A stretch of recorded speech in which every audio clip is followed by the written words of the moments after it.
Okay guys, we're back and we're going to try a slightly different style video. So what I want to do with my page moving forward is something I mentioned quite a while ago, and that's just providing as much good quality content as I can. Content which is actually going to be, you know, different from the masses and educational and worthwhile. Okay, so when you leave watching a video, you actually get something from watching that video, something tangible, maybe even something that makes you have to think about stuff too, whilst giving you something tangible. So a recent research paper came to my attention recently, and it was something that I was quite interested in. I have spent some time talking about deloads in the past, their utility, because I think it's something that almost gets looked down upon, because it's just not macho man enough. And sometimes when you'd be in a gym and you tell someone that you're deloading, they'll either look at you as if you've got 10 different heads, or again, just, it's kind of that anti-fragility kind of mentality. So I guess the question is, why on earth would you care so much about deloads? Do you not enjoy training? And the answer is, I love training. I want to train for as much time as I can. I'd rather never deload. I hate deloading. But ultimately, I want to spend as much time as I can training with productive training. And in order for that to occur, it appears we need to deload. We definitely need periods where we're reducing stress in order to allow sufficient adaptation and readiness for future training. So that, I guess, brings me to the definition of what a deload is. So for that, I'm going to use the definition that the paper used, because believe it or not, as much as I believe deloads are appropriate, there's very, very little actual direct research on deloads. So the paper itself is called "Gaining More from Doing Less?" The effects of a 1-week deload period during supervised resistance training on muscular adaptations. Using the definition that they've provided, deloads herein defined as short periods, about 1 week, of reduced training volume, load and/or intensity of effort, are a common strategy used to attenuate the accumulated physiological and psychological fatigue brought about by intense resistance training, and thus conceivably reduce the potential for non-functional overreaching. Deloads are also used to potentiate performance in subsequent training cycles or athletic competition. Now, as I said, there is very little direct research done on deloads. I think there was recently a questionnaire that went out to a lot of coaches about deloads, and they mentioned it themselves. Whilst there is no universal paradigm by which deloads are employed in practice, detraining or a complete cessation from resistance training is a commonly used strategy. So again, they're using this as kind of like a backing for the methods that they use within their papers, which we will discuss. This was a really good paper, very concise, very easy to read, and not too long, so thank you to the authors for that. Now, alongside my reading and deciphering of the paper, I actually put up a couple of polls on Instagram to get an understanding of where a lot of my followers land when it comes to deloads, if they do them, if they don't, or how they do them. And before we get into the meat and potatoes of the study, the author simply hypothesized that detraining or using a deload style approach would lead to superior muscular adaptations by reducing fatigue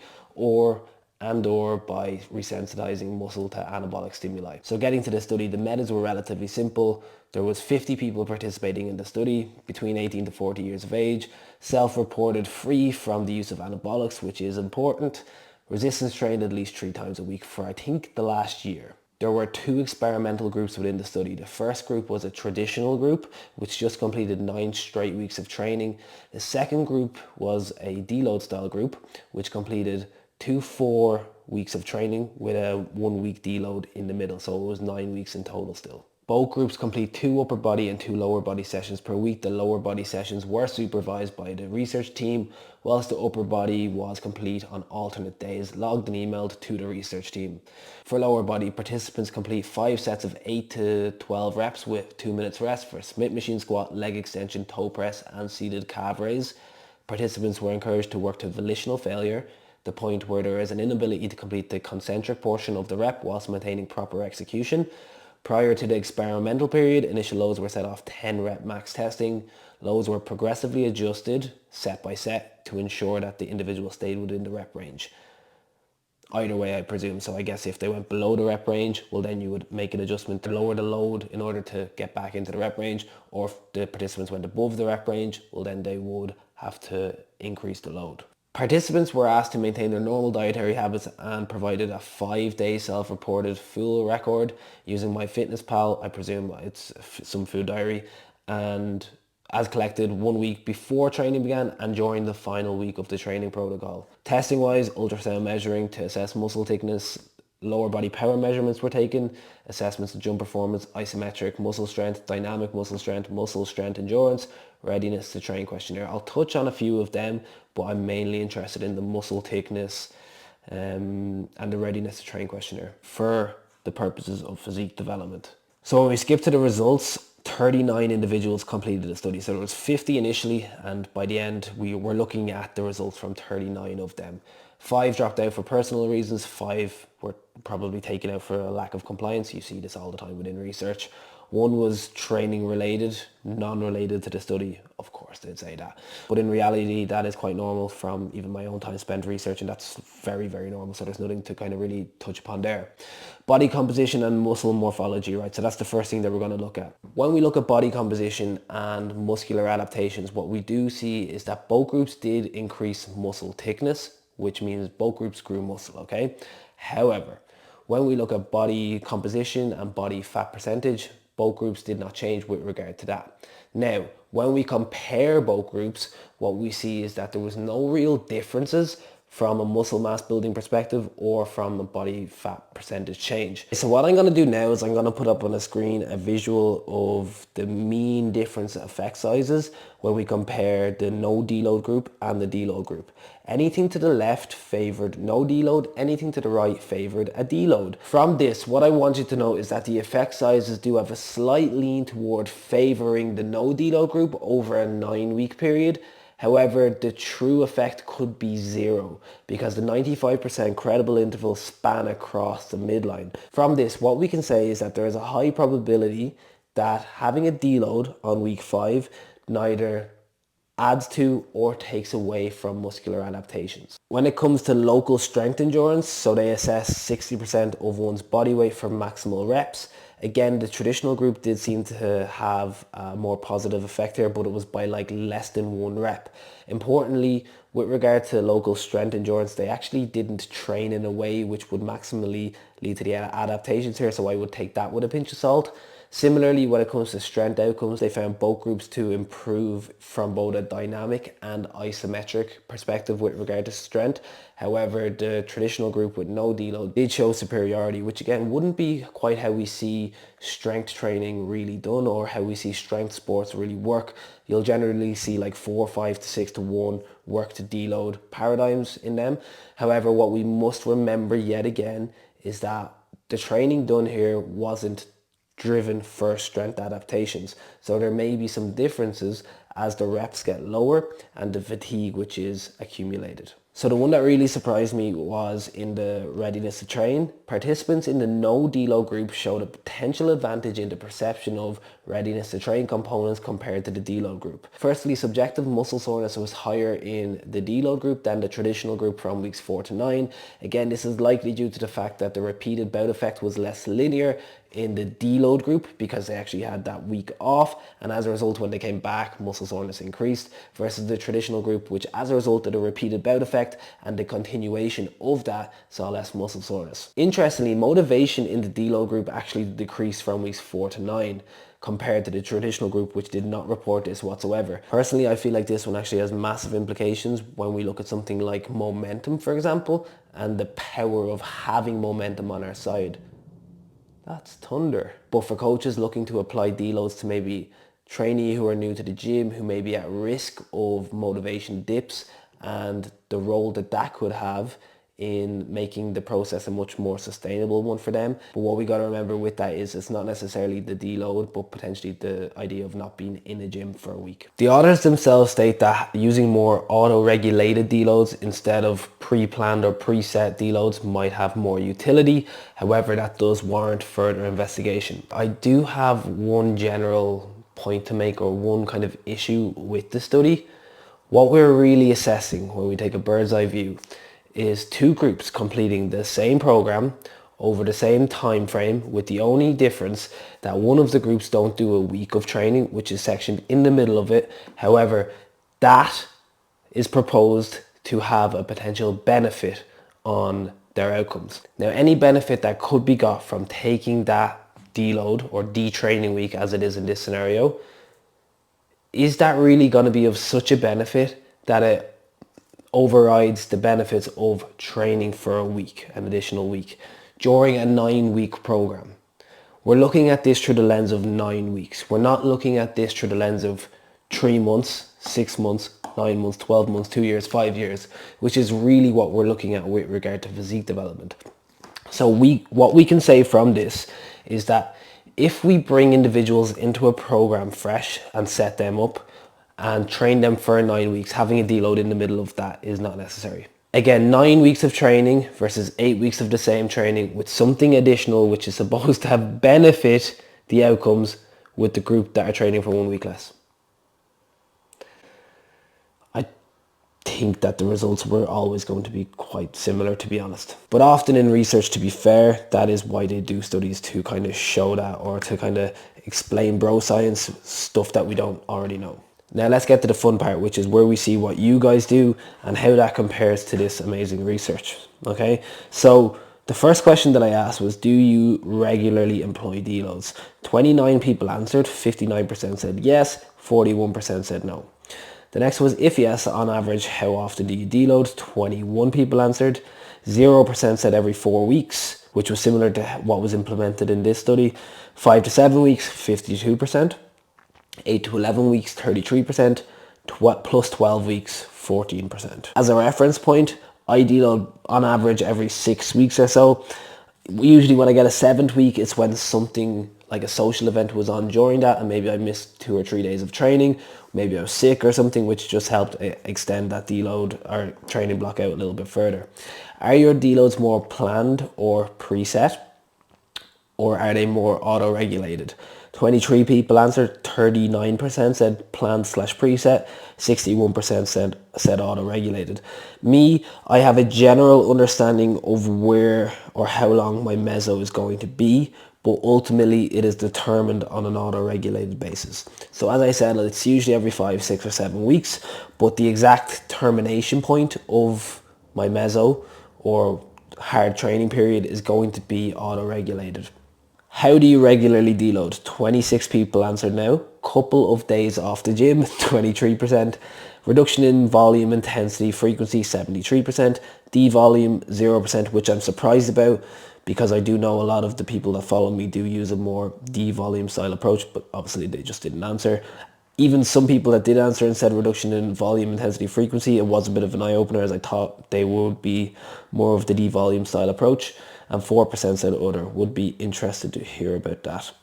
Personally, I'll just take a reduction in training intensity, volume, or frequency. Frequency specifically on occasions where I am a little bit more stressed. How long does your deload last? I don't know, 7%, 3 to 5 days, 22%, 7 days, 67% plus 7 days, 4%. I usually take 7 days off. However, I have taken a little bit less, and I've given clients like a 3-day deload. We're required to, especially if we've got a deadline, which we just can't really afford to take more time off. Now to the final question, which there was a large drop off in the number of people that answered, and that was, what are you primarily trying to accomplish with your deload? So there was a bit of thinking to do here, and I guess people generally didn't want to be wrong. The number of people that answered was 9. A mental and physical break from training, which will lead to an increase in performance. I guess it's somewhat hypothetical that it will lead to an increase in performance. We have, like, maybe if you're looking at something like Hans Sales gas theory, it might suggest that there might be some sort of a super compensation effect. But I'm not sure that we have definitive research to suggest that that is the case as of right now. Definitely a possibility, and particularly if you're gone to a point where you're potentially functionally overreaching. To allow proper recovery or facilitate life breaks. I love the life breaks one, and that is what I will always try to do when I'm working with like Gen Pop clients, is fit the deload into the life break. So that is one that definitely is worthwhile. I have within the timeline itself a section for individuals to just put in if they're going on holidays or something like that, because that obviously allows me to build a meso around that. Rest, repair, recoup, refresh, refocus, and go again. The 5 R's and go again. Let's get it. Reduce fatigue, but maintain adaptations from previous blocks of training. So I guess that's not looking at the detraining kind of version, but like a general deload.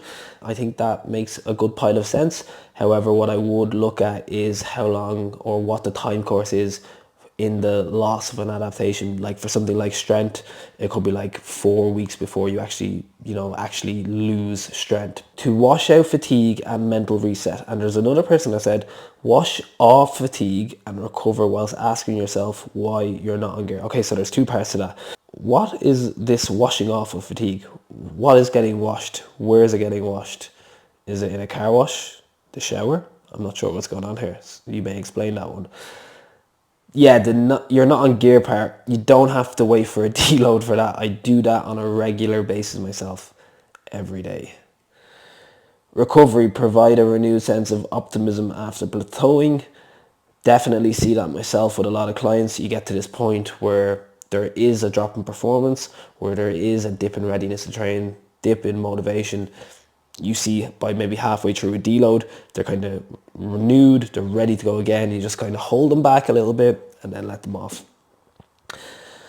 I feel I get too strong too quickly. Deload to give others a chance.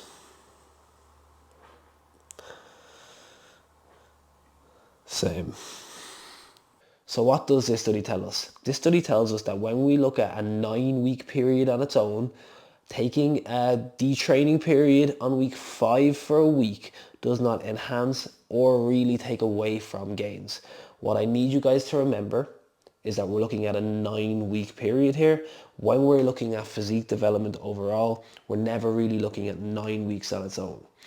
We might be looking at 9 weeks when we're looking at the end of a dieting phase, but not with regard to muscular adaptations. When it comes to muscular adaptations, what we're looking at is things over a 6-month period, a 12-month period, an 18-month period, a 2-year period, a 5-year period, not 9 weeks. And to suggest, and I know this isn't what the authors are doing, but just so you know, to suggest that we don't need to, in some ways, reduce training stress overall over a 5-year period where you're going to make gains is not something that I would recommend. So what I would say to individuals who said that they would never deload, if you're someone who is pushing training really hard and has been for maybe plus a year, we'll say, and made really good progress, it is very likely that you've been deloading like unbeknownst to yourself, where you've just taken micro periods of reduced stress. So it might be a weekend away, it might be a week away, and just because you didn't name it a deload, but the fact that you weren't in a gym, you got that reduction in training stress, you were able to dissipate fatigue, and as a result you're able to just get back into training on the flip side. Having set deloads every 5 weeks probably isn't the best for your outcomes. Instead, what would appear to be better is to auto-regulate your deloads. How do you auto-regulate your deloads? Well, things that I will be looking at are your training performance. Has that dropped and dropped for a consistent period of time, maybe a week or 2 weeks? Have you seen a dip in motivation or drive for training? Have you seen any changes with regard to your appetite? Have you seen changes with regard to mood or energy? Has there been a change or reduction in your sleep quality and your ability to just stay asleep over the course of a night? With them things in mind, you could start to see where it might be appropriate for you to deload. Finally, will I be changing any of my coaching or training practices as a result of this study? If you ever change a lot of your training or coaching practices, I would suggest assessing how strong your coaching or training practices are in the first place. For me, one of the surprising aspects of this study was the changes in readiness to train which occurred between the traditional and deload groups. So with the deload group, they actually saw a reduction in motivation after the deload, and this is an important consideration, as I said already. So one thing that I am going to trial is just hiding the deload section of the training program. So after 6 weeks, I have deload as the next week of training, However, when we get there, I usually ask the client, do you feel like you've got another week ahead? And I'll obviously be looking at the variables that I already described. But instead of going through that process, one thing I am going to do is hold that back and just see if that does really change anything. Because there's a psychological component to this as well, which I guess I'm probably even more appreciative after this piece of research.